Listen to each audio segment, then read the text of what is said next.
What we're going through, if you haven't caught up yet, is the story. We're trying to go through the whole Bible in 31 weeks. The whole Bible in 31 weeks. Now, we're not going to cover every single verse, every single word, but we're going to hit all the major pieces of this story. And what we're trying to show you is God's story, even though it began thousands and thousands of years ago at the creation of the universe, even though its big scene, the most climactic scene in his story happened 2,000 years ago with the death of Jesus Christ and his resurrection, your story is still a part of the story. God is still writing the story. It's not done yet. You have a part in this story. And we remember that the story started in the very beginning. In the very beginning, God made everything good. We talked about last week how it was very good. Every time he made something, he called it good. Every time he made a lamb, every time he made vegetation, every time he did everything, it was good, good, good. And then he made us, and he saw everything. He saw this complete work, and he said, very good. Just like a master painter saying, as he's putting the final strokes on his last piece, he could say, maybe this part is good and this part is good. But when the complete work is there, he stands back and says, this is very good. That's what God did with us. But the problem is, we know that that's not the full story, because not everything is good. Everybody who is here has been hurt, disappointed, saddened by some event in your life, whether it be suffering, pain, sorrow, whether you've been hurt by someone or you've hurt someone. We know that this good story is not how it's continued. And we found out last week the reason it doesn't is because we are the villain of the story. Is because Adam and Eve, that God made, first man, first woman, they decided, you know what, we're going to create our own good. We don't want to do what you want. We're going to look at that painting and we're going to draw something else. We're going to put something else. But the masterpiece was supposed to be enjoyed and not manipulated. But we do that. We look at this beautiful painting and say, I'm going to add something to it. I'm going to change it. And instead of just basking in the beauty of what the Creator made, we decide we want to change it. And when we change it, we turn it from beauty to disaster. But see, that's not how the story ends. That's the setup to the greatest story ever told. And that's how God makes things right. That's how God makes things right. But what's happened right now, where we are in the story, is there isn't a real people. There isn't people who God loves, a community anymore. What happens in Genesis chapter 11, all these people get together, everybody speaking the same language, same tongue, they're all in cooperation with one another. They decide to build a tower. If you've been to school or Sunday school, you know it's called the Tower of Babel. They decide to build this giant tower, and they say, we are going to make a name for ourselves so we will not be scattered. We will make a name for ourselves so we will not be scattered. In the very beginning God said, be fruitful and multiply and fill the earth. So what are they saying? I don't want to leave home. God in the very beginning said, be fruitful and multiply. Fill the whole globe. God's design was to take the little Garden of Eden and turn it into a whole garden, all encompassing the globe. That was God's design. But we broke it. And then we see these broken people who have decided to mess up the painter's beautiful painting. Decide that their agenda is, you know what, we're going to stay together. And we're going to make a name for ourselves. So instead of being about God, of being about the Creator, it's about us. And God sees this tower rising to the heavens, and he decides this work is not good. So he scatters it, and he makes the nations. He makes people groups. He makes different languages. He confuses them. So as they're trying to build, their language is lost. And they can't say, toss me a brick, right? It comes out wrong. It comes out weird. Genesis 11 sets up that God has now pushed everybody to the ends of the earth. That's what he wanted in the beginning. They didn't want to do it, so he pushed them out. But that still doesn't solve the problem. This isn't the story getting better. That's the story getting worse. Because now sin has just covered the whole globe in different languages. And so brothers and sisters, people who should have been in community are now broken and fractured. And they represent different languages, different cultures, different peoples. But God has a plan to change things. And that's where we're at in Genesis chapter 12. Genesis chapter 12. We start with this guy named Abraham. Now you saw in the story there was a lot that they did. And we can't cover every single piece. But the important thing is this. Abraham is old. Hecka old. okay? Super old. He's 75 years old. Now, you may be thinking, you know what? I've been to Sunday school.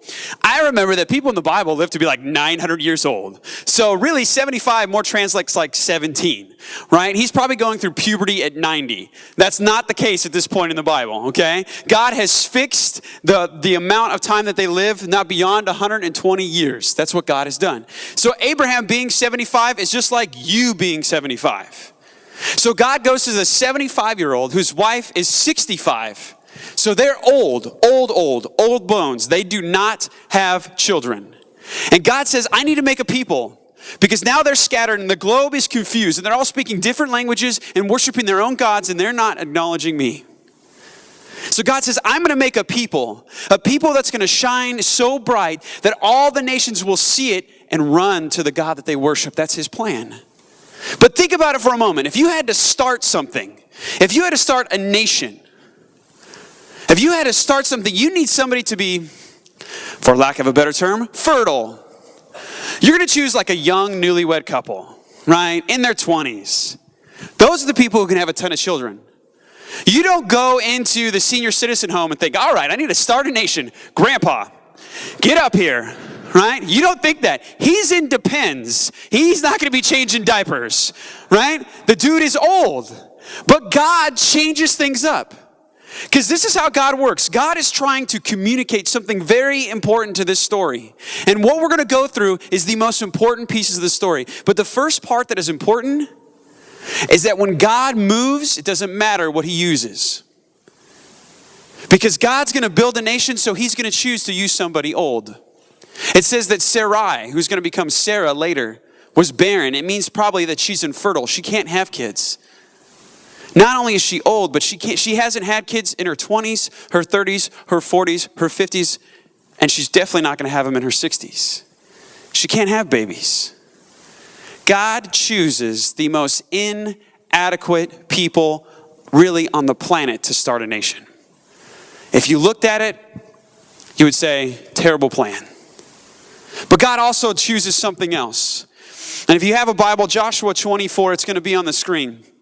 More than just Abraham being old, he doesn't even love God. It says in Joshua chapter 24 that Joshua was talking to the people and he's doing what I'm doing right now. He's kind of speaking a message and he's reminding the people of Israel, this nation that was built later. He says, this is what your forefather Abraham was like. He says, long ago your fathers lived beyond the Euphrates, Terah, the father of Abraham, and Nahor, and they served other gods. Now think about that. God's going to build a nation, so what he does, he doesn't go just to the senior citizen home. He goes to the temple and the section set up for senior citizens. He goes to another place, not his temple, but another place where people are worshiping idols. And he finds the old people who don't love him, and he's going to choose them. This is the first part of your story that's important. You are inadequate. You're not the champion. You're not the hero of the story. You're not the best choice for change. Abraham wasn't even close to the best choice for change. But God still used him. And we're going to keep going. Now check out what God says to Abraham right here in Romans chapter 4. Paul is telling this story. Now, if you're in your Bible or you're in your bulletin and you're looking at these notes, this right here, first page, is for you to jot down whatever you want. The next questions right there, those are your life group questions. We hope you get plugged into a life group. That's really important in Illuminate. We feel that you're only getting half of what we have to offer if you're here tonight. We want to get the full effect, the full change and transformation that we think you desire. We would like you to be plugged into a life group. You can find all that information in your bulletin, but that's what those questions are if you're wondering. So on this notes part, you can go ahead and jot down your notes and answer your questions so when you get to your life group, you'll be ready to go. But let's just look how Paul, a guy in the New Testament, talks about this story. He says this, he being Abraham, weaken in his faith when he considered his own body, which was as good as dead, since he was about 100 years old. And when he considered the barrenness of his wife's womb, what did Abraham have to offer? Nothing. Nothing. What do we have to offer? What does the God of the universe who's made quasars, who balances atoms. What does God gain when he gets you on his team? He gains a burden. That's what God gets.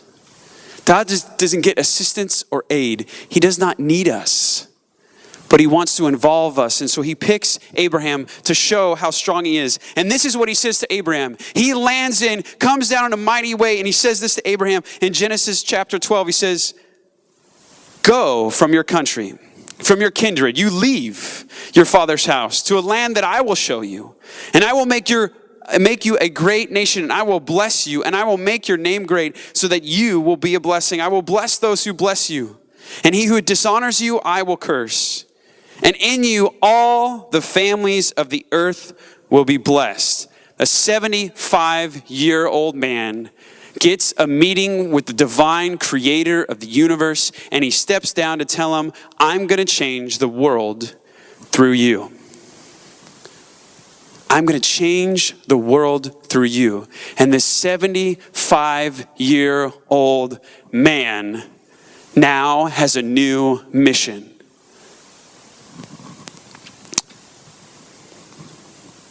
But things don't work out as fast as Abraham likes.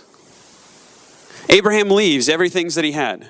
He leaves comfort. He leaves family. He leaves home. He leaves the worship of a temple that was to a God that wasn't the creator, not the God of the Bible. He leaves and is walking across this land. God steps out and says, you see all of this? I'm going to give it all to you. I'm going to give it all to you, and you're going to be a great nation. And far over there as you can see will be yours. And far over here that you can see will be yours. And that way and that way. You're going to get it all, man. I'm going to give it all to you. That's my promise to you, Abraham. And Abraham never owned any land there except for a gravesite. That's it.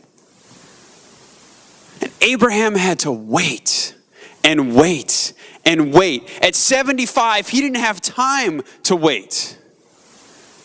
But for some reason in his mind, he still went. He still left the land where his father was, where his family was, where his worship was, his identity and his career. He left and he went to a place where he didn't own anything.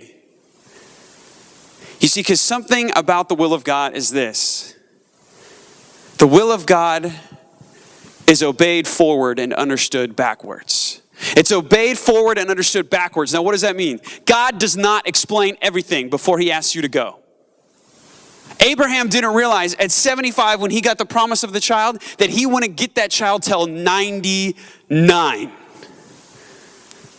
A 99-year-old man conceived a child from an 89-year-old woman.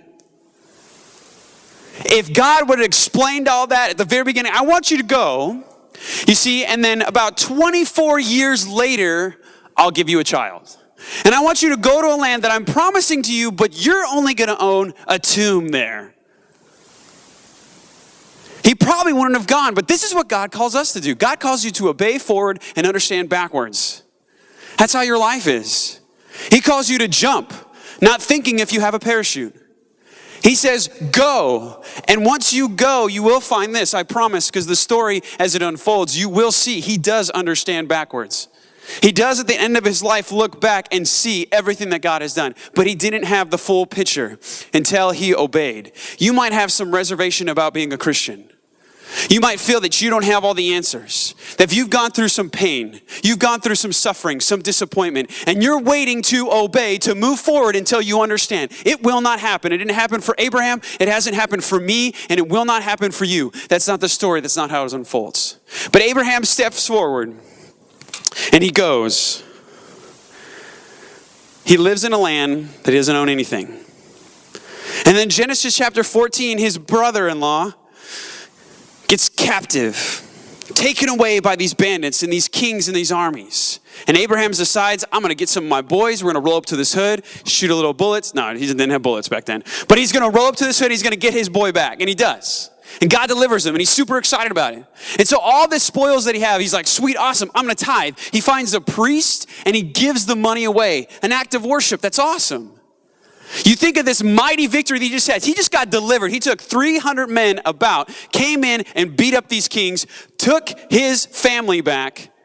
God delivered him from battle, but still has not delivered him a child. And God didn't promise him that he'd win the battle. God promised him a child, but he still hasn't got that. But Genesis 15, he gets a visit again. About this time, he's around his 80s. He's around his 80s.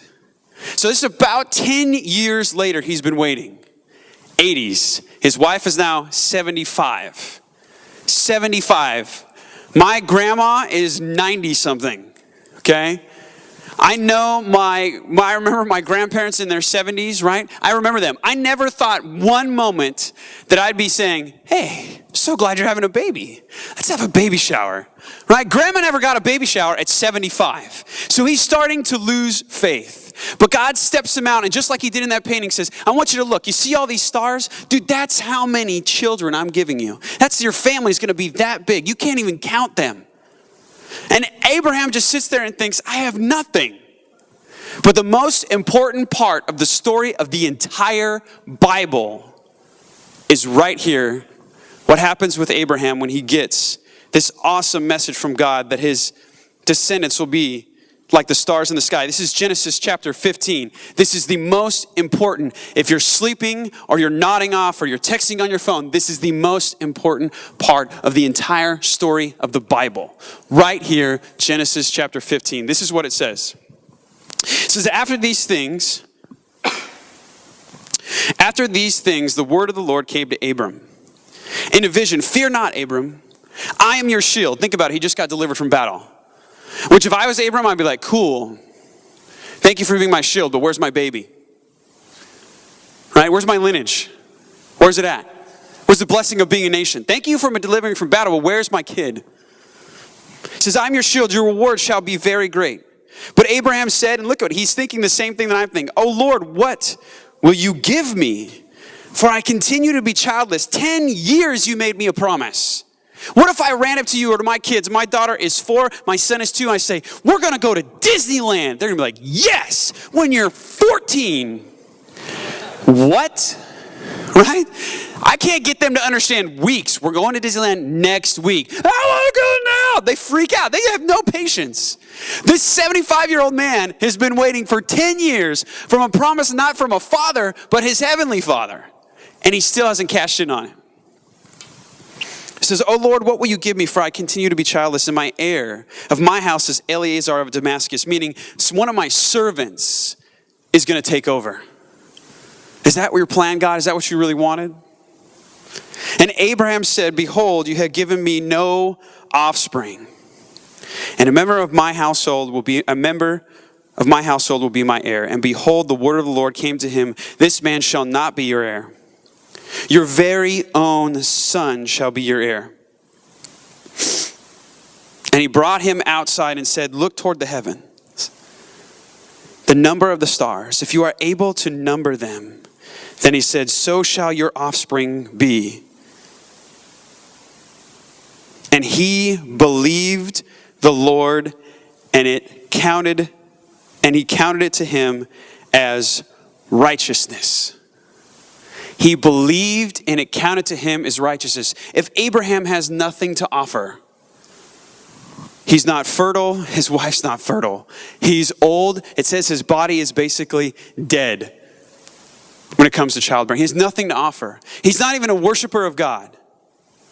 He has nothing to offer. What is the part of his story? What's the part of your story? If God does not need you, if God did not need Abraham, he made that apparent, then what do you offer God? What did Abraham offer God? Faith. Faith. That's it. It's all he offered was faith. Romans 4, Paul picks up on the same thing, and we're going to read it because this is the most important part of the story. What then shall we say was gained by Abraham, our forefather according to his flesh, if Abraham was justified, meaning made right in God's sight? By works he has something to boast about, but not before God. For what does the scriptures say? Abraham believed God, and it was counted to him as righteousness. Now the one who works, his wages are not counted as a gift, but as what is due. And to the one who does not work, but believes in him who justifies the ungodly, his faith is counted as righteous. What is he saying? This is the central message of the Bible. It's the most unique message in every single religion. No other religion will offer this. Zero. Some may talk of Christ and talk of God. Some may start with Creator. Some may end with justice. But no religion offers this significant thing, and that's faith.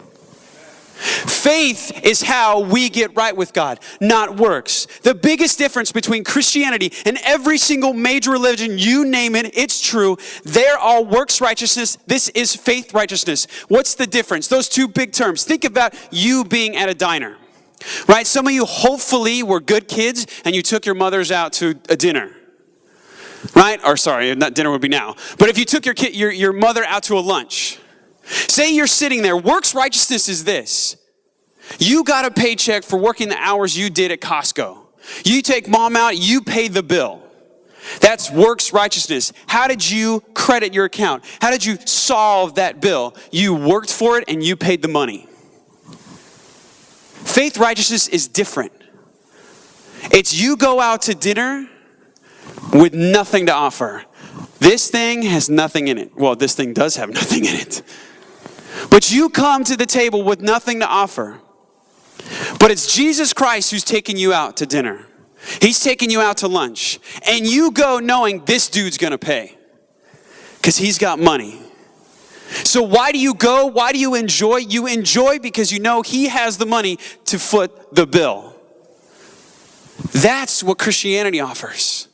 Christianity doesn't say, behave your way to believe. Christianity says, believe and you will start to behave. And this is exactly what happened to Abraham. Abraham finally gets that kid. He finally gets him. He's so excited. And then God runs up to him. This kid turns to be 15. So Abraham's like 114 years old. Or 115, we don't know. He's got a 15-year-old kid. That's all he's got is one. God gave him one. I'm going to make you a nation through this one dude. And then God comes down again, just like he did before, and said, you see the stars? You see the heavens? That's your nation. That's your lineage. That's who's going to be your posterity. And he says, you see that beautiful son that you've been waiting for 25 years? You've counseled your wife saying, baby, you're going to make it. I promise.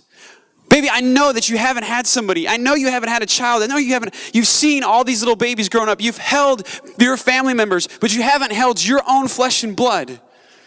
But trust me that God will provide. And he finally does. And at 15, they're excited. They finally have a family. God says, kill that boy. Kill him. Sacrifice him on an altar. Think about Abraham now. I've waited 25 years. I'm 114 years old. And now I got to sacrifice this boy. But what does faith do? What does faith do? Faith obeys. And he takes that boy. Now remember, he's 15. He doesn't grab him against his will. He takes his son. And at 15, he knows what's going to happen. He brings him to Mount Moriah, which happens to be the foundation, the place where the temple is built. It's also the place where Jesus Christ would die. This exact place where Isaac is going to be sacrificed is where Jesus Christ would be sacrificed. And as his son is sitting up on that altar, he says, Dad, where's the sacrifice? Now he's 15. He's done sacrifices before. He sees that there's no animal. He's brought the wood. He's carried it himself up that hill. They traveled 50 miles to go to this place. And Isaac was carrying the wood himself that he would be sacrificed on as a burnt offering. And he looks over and says, where's the lamb? And God says, I'm going to provide. Abraham says, God will provide. And look at what Abraham's faith was. This is what Abraham had to offer. This is Hebrews chapter 11. It says, by faith, Abraham, when he was tested, offered up Isaac. And he who had received the promise was in the act of offering up his only son, the one he waited for whom it was said, through Isaac your offspring shall be. For he considered that God was able even to raise him from the dead. This is faith. He knew that the will of God was obey forward and understood backwards. He didn't know how this was going to work, but he knew that God would do exactly what he said he was going to do 25 years ago. In fact, at this point, it would be 40 years ago. From when God first talked to him to when he's about to sacrifice his son, he knew, I don't know how this works.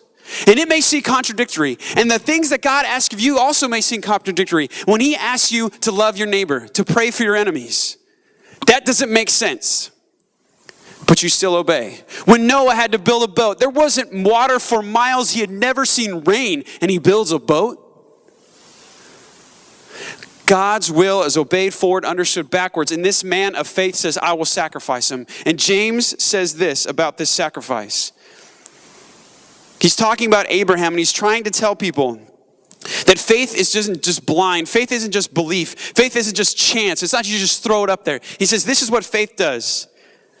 James says, you believe that God is one and you do well. Even the demons believe and they shudder.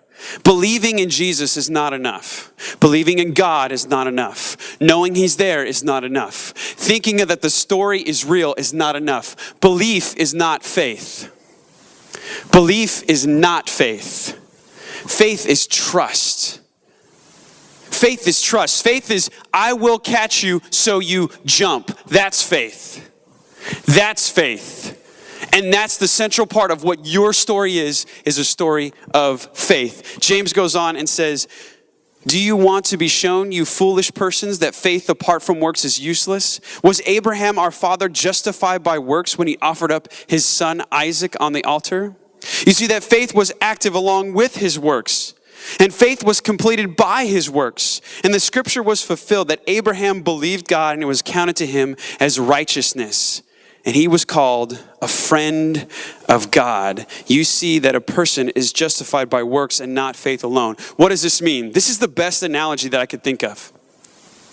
I mean, I racked my brain and I really thought, how do you talk about this?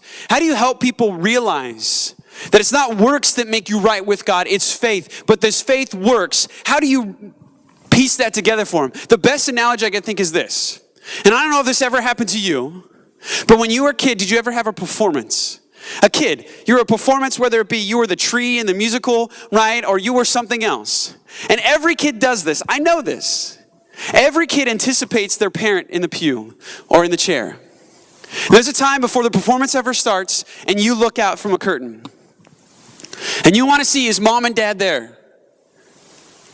And you look out and you're waiting for approval. And you go out and you perform and you do your thing, and the whole time you're not fixed on anybody in the audience but mom and dad. Dad behind that giant camcorder of a thing, right? It's like blocking his head and 4 other people's vantage point, right? That's my boy, right? That's what you're fixated on that guy, memorizing your lines, getting all done. That's what you want, just to make him happy. And then when it's all done and you work and you perform, then you get an applause. That's religion. Religion is perform, get the applause. Religion is do, then get righteousness. Religion is work and then be right with God. That's not your story. That's not your story. The gospel is this. The gospel is the little kid peering out of the curtain, seeing mom and dad. And dad, the only one in the room, not with a camcorder strapped to his noggin, but he is sitting in that pew and he stands up, that chair, and he stands up and he applauds.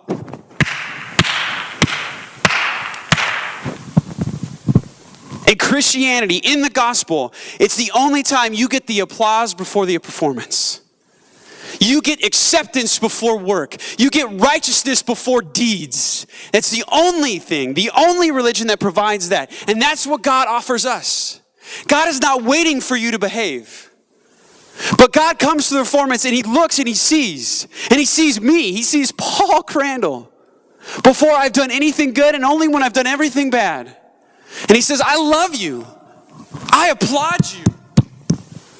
And do I perform? Do I get out on the stage? I get out on the stage with more stamina, with more excitement, with more energy, and I execute my performance to the top level. Why? Because I'm loved before I obey. And that's the gospel. That's the truth.